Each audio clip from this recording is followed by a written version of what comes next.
I will declare a national emergency at our southern border.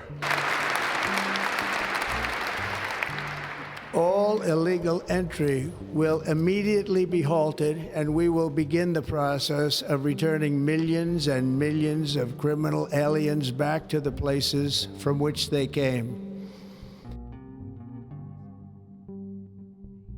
Na última sexta-feira, 24, um avião da GlobalX pousou no Aeroporto Internacional Eduardo Gomes, em Manaus, por volta das 9h20 da noite, com 88 migrantes brasileiros deportados dos Estados Unidos por viverem no país de forma ilegal. Vídeos da chegada dos brasileiros circularam nas redes sociais durante o final de semana e causaram polêmicas e reações quanto à decisão de autoridades americanas de transportar algemados e acorrentados os passageiros, levantando questões de como a expulsão de imigrantes afetará a relação Brasil-Estados Unidos.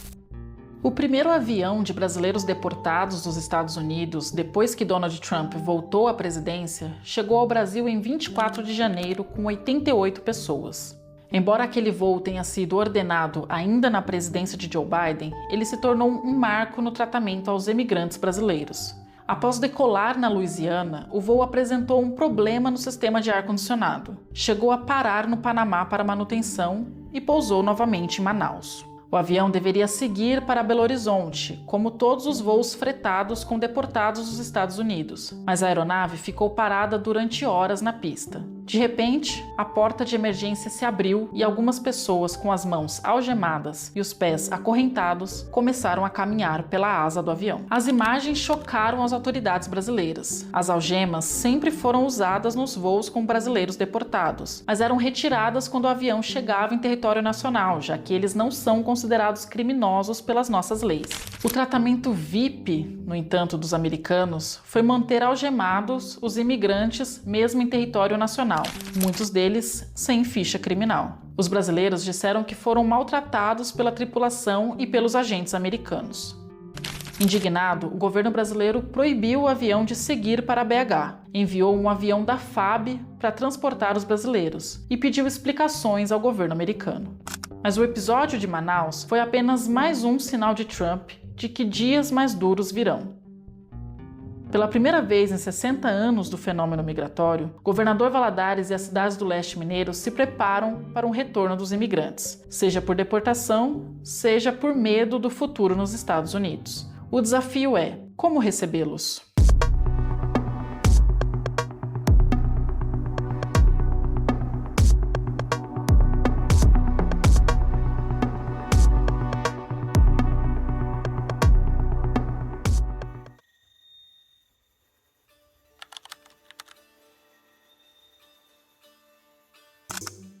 Então o povo já revoltado pelos maus tratos, pelas coisas que aconteceu no decorrer da viagem, começaram a pedir ajuda e o pessoal a todo momento rude, ignorante, prepotente, e até que o pessoal entrou em luta corporal depois de ter apanhado dos agentes e conseguiram abrir a porta de segurança do avião.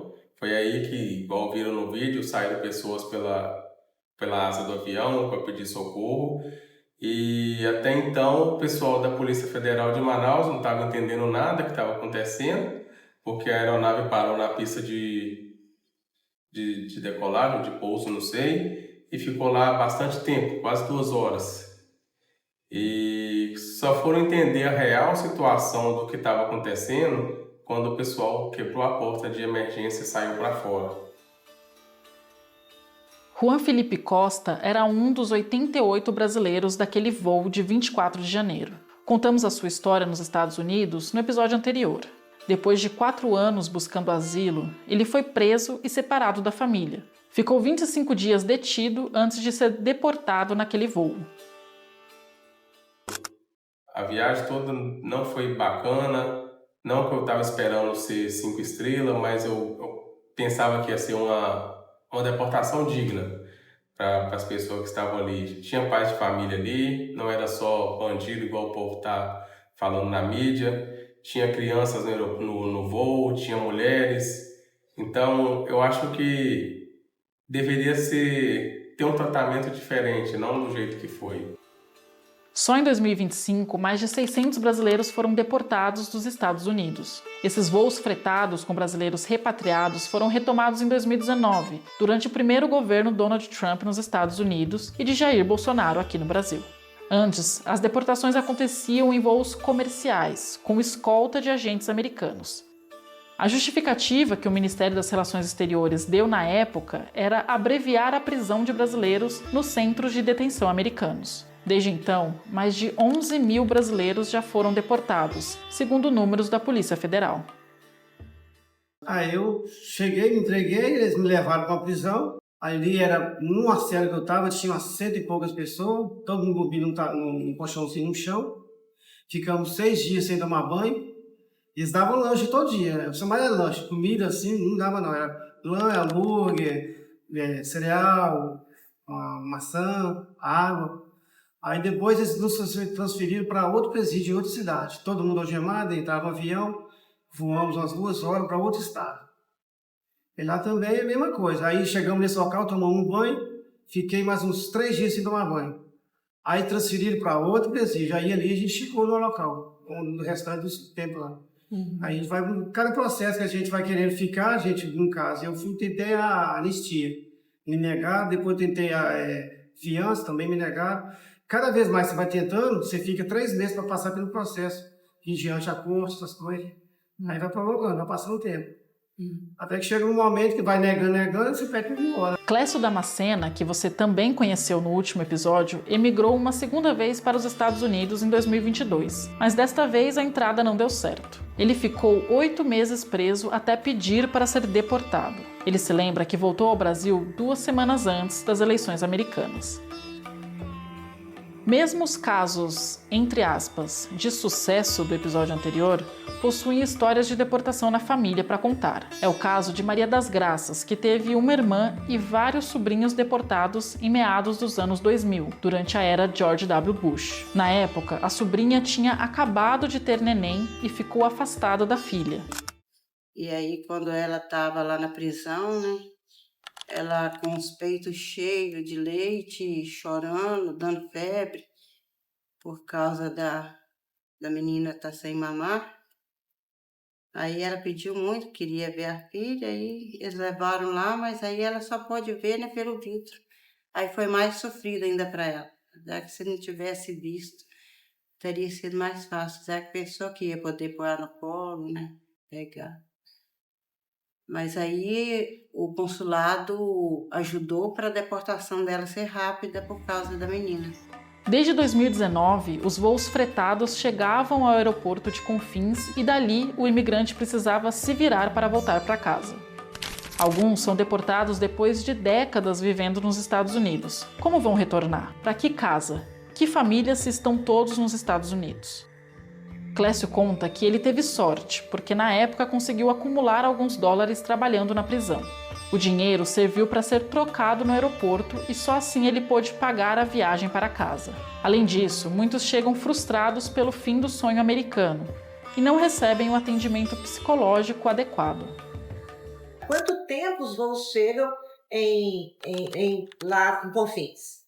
Nunca houve, né? O ano passado teve situações, eu tenho colegas da Universidade da Universidade PUC, Minas, que trabalha com isso, mas nunca houve aqui. Chegavam voos, às vezes, com 100 e tantas pessoas que não sabia como telefonar para a família, porque não são de Belo Horizonte nem de Nova Lima, né? Não sabia como ligar para a família, não tinha. E os próprios funcionários do aeroporto, das lojas, faziam alguma coisa no sentido de emprestar o telefone para eles ligarem, de pagar um lanche para eles, porque não havia absolutamente nada. E o que mudou? Aquele fatídico voo de 24 de janeiro foi um divisor de águas. É interessante que quando a gente conversa com as pessoas que estavam dentro do avião, né, era 88, né, eles dizem que o voo ali, eles pediram auxílio de Polícia Federal, tal, até gritavam de dentro do avião e ninguém prestava atenção. Então, um grupo abriu a porta de emergência em cima da asa e sai, né, o avião tem 3 cadeiras, saem essas 3 pessoas para a asa do avião algemada. Aí não teve mais como não ver, né? Aquela realidade. Ela então, eu brinco até com os colegas, né? Eu falo que nós temos pós-verdade e pré-verdade. Então, tem uma pré-verdade, era a verdade que ninguém queria ver. Aí, de repente, ela está na asa do avião. A partir deste dia, o governo federal montou um posto de acolhimento no aeroporto de Confins e também monta postos semelhantes em outros aeroportos que recebem esses voos, como Manaus e Fortaleza. O serviço, segundo o Ministério de Direitos Humanos, consiste em atendimentos psicológicos, assistência social, tomadas para carregar celulares, acesso à internet, casas de câmbio, fraudário, banheiro, entre outros. Mas não há ainda uma política pública nacional, estadual ou municipal que lide com o tema. Nós temos que pensar a migração como política pública, a imigração como uma situação. Se você pegar o Comigrar, né, que foi do governo, pegar aquele que teve o segundo agora, né, pegar o livro de propostas, o documento final, ele está em PDF. Coloca emigrante. A palavra não aparece nenhuma vez. Então, o brasileiro fora, ele não é visto nas políticas. Né? E é muito engraçado quando a gente estava nesse processo de discussão. Vale dizer que o único estado que teve um documento aonde você fala, né? Porque fala assim, imigrante, refugiados, apátrida, né? Onde estava a palavra retornado foi o estado de Minas Gerais. Nenhum outro estado no Comigrar levou essa questão do retorno. E mesmo aqui nós tínhamos dificuldade, porque as pessoas falam, não, ele é brasileiro. Ele é brasileiro, mas volta numa situação tão vulnerável quanto um imigrante. Né? E aí a pergunta é muito simples. Quantos imigrantes no Brasil foram algemados por uma questão migratória? De fato, o documento de 71 páginas da Comigrar, que é a Conferência Nacional de Migrações, Refúgio e Apátrida, não traz a palavra emigrante ou emigração. Há apenas 2 menções a brasileiros repatriados. Foi também a partir de 24 de janeiro que o governador Valadares criou um serviço de apoio ao valadarense em situação de deportação. Em uma sala na Secretaria de Assistência Social, funciona um call center, onde pessoas que chegam dos Estados Unidos podem ligar e buscar o apoio da prefeitura, seja em busca de emprego, de atendimento psicológico ou qualquer outra demanda, segundo a prefeitura. Sempre foi uma rotina a ida de valadarenses e de pessoas da região para os Estados Unidos, principalmente, ou para outros lugares também. Os Estados Unidos é o maior número. E o retorno de valadarenses ou deportados, ou porque retornados, desiludidos, mas são a grande parte deportados. Isso é rotina, isso não é algo que está acontecendo a partir de janeiro de 2025, com o governo Trump. Então nós colocamos esse centro em funcionamento para que aquelas pessoas que viessem deportadas dos Estados Unidos pudessem ter alguém para socorrer caso elas nos procurem. Então, todos aqueles casos em que as pessoas sentem a necessidade que precisam de um apoio, elas procuram o município através desse centro e aí nós damos encaminhamento às soluções dos problemas de cada um. Cada caso é um caso, né? Cada família ou cada pessoa tem um problema diferente. A gente faz esse encaminhamento para dar esse suporte para o restabelecimento dessa pessoa novamente aqui no Brasil e principalmente aqui em Governador Valadares. Então nós temos pessoas que ficaram lá 1 ano, foram deportadas, tem outros que entraram e com 1 mês estão deportados de volta, tem pessoas com 20 anos, 30 anos que estavam lá e a gente sabe a dificuldade da readaptação. Especialistas em imigração celebram a iniciativa de governador Valadares, embora ela tenha ocorrido com muito atraso, mas ressaltam que ela deve ser de caráter emergencial. E isso é ainda mais verdade no caso dos postos de acolhimento do governo federal nos aeroportos. Com o Brasil tendo mais emigrantes do que imigrantes, o acolhimento a repatriados precisa se transformar em política pública, assim como os programas de acolhidas de imigrantes e refugiados funcionam. Bem-vindas essas políticas, sim, né? Porque é aquilo que é emergencial, mas elas precisam se tornar políticas de atendimento mais amplo, né? E não só de atendimento emergencial, né? Mas de atendimento à saúde, de acompanhamento. Então, não é só de acolhimento, é acolhimento e acompanhamento. Porque uma pessoa que chega num estado de estresse, né? Numa situação de não se sentir bem no território e no local de onde ele saiu. Essa pessoa precisa de um acompanhamento. Não há um remédio que eu dê, uma vacina que eu dê e ele vai ficar bem. Ele precisa de um acompanhamento e a longo prazo. E nós temos os sistemas que podem ser sistemas de saúde interligados que podem ser utilizados. Precisa de uma política voltada para isso. Eu acho que isso agora pode acontecer, dado o que se tornaram vivíveis. Outra frente que precisa existir para conter o fluxo de imigração irregular é melhorar o incentivo para que a pessoa fique no seu território. E não ache que atravessar a fronteira ilegalmente, contando com redes de tráfico humano para trabalhar de 12 a 15 horas por dia para ganhar em dólar, seja melhor do que prosperar em seu próprio país. Em relação aos incentivos, na minha percepção, eu acredito que o maior impacto está na educação. Eu sou educadora, acredito no processo educacional, vejo com muito bons olhos todo este processo de interiorização das universidades, dos institutos federais. Eu vejo muitos ex-alunos que foram impactados positivamente de não desejar migrar porque conseguiram desenvolver sua pesquisa, seu estudo, se tornarem profissionais sem desejar mesmo, nem desejar mais migrar, porque teve a oportunidade. Então, a educação ela é uma porta que possibilita este ficar, mas com qualidade de vida. Mas quando você vai pegar por que a pessoa emigrou, aparece o quê? Quero uma casa própria, muitas vezes quero poder pagar a faculdade para minha filha ou ele mesmo estudar. E aí tem um aspecto interessante, sem querer colocar tudo, lógico, no poder público, mas para você perceber o poder que tem o poder que fica estranho, mas a força que tem o poder público para poder diminuir esse processo migratório sem criar barreiras.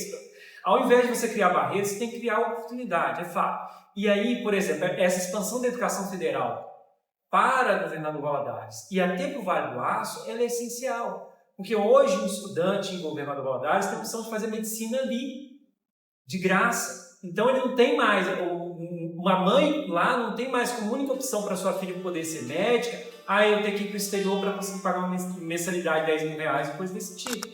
E para responder à pergunta desse episódio, é o fim do sonho americano? Provavelmente não. Pode ser uma pausa, um momento de retorno temporário dessas pessoas por medo do novo governo dos Estados Unidos, mas nem a pandemia, nem a cerca, nem a promessa de um muro, nem a exigência de visto para o México e outros países da fronteira sul foram suficientes para parar a migração irregular. O que sim acontece é a rota migratória se redesenhar. Sem poder ir diretamente ao México, muitos brasileiros têm ido a Guatemala ou a Honduras e seguem o resto do caminho a pé. Ou o caso dos venezuelanos, que vão caminhando da Colômbia até os Estados Unidos, atravessando a inóspita selva de Darién. O que sim acontece ao se criar políticas de endurecimento à migração é tornar o tráfico de pessoas pelas fronteiras um crime mais lucrativo. Então, olha que contraproducente. Ao criar muita barreira, fato, ele pode diminuir a quantidade que entra, mas ele pode eliminar um efeito que é positivo da migração, que é ela servir para atender às dinâmicas da própria economia. Então, ele vai fazer com que aquele que está lá de maneira irregular, ele vai ficar por mais tempo, mesmo, lógico, alguns vão vir porque está com medo, etc., mas aqueles que não forem descobertos, não forem pegos, alguma coisa assim, porque não dá para fazer em larga escala, mesmo se eles estiverem assim, eu estava pensando em voltar, eles vão pensar duas vezes, porque eles sabem que se eles voltarem agora, eles não conseguem emigrar. Então, o problema de quando você aumenta muitas barreiras, segundo o Michael Piori, lá na década de 70 ele já apontava isso, é que você torna a imigração menos volátil às condições econômicas e outra, você torna mais caro e mais intenso o processo de tráfico de pessoas, etc. Tráfico e contrabando de pessoas. Os Estados Unidos viram o que aconteceu com a bebida quando eles proibiram a bebida. Fez o Al Capone sumir. Com a experiência que eu tenho de ter ido lá, de ter passado por alguns apertos lá, eu falo, a pessoa hoje tiver condição de ficar aqui, de ter seu trabalho e... eu tenho uma moto, eu vou fazer um mototáxi, vou fazer uma entrega de lanche depois, é preferível que a pessoa fique aqui. Não vai conseguir as coisas rápido, igual lá, mas a pessoa consegue aqui também. Do mesmo jeito que trabalha lá, se trabalhar aqui, as coisas acontecem também.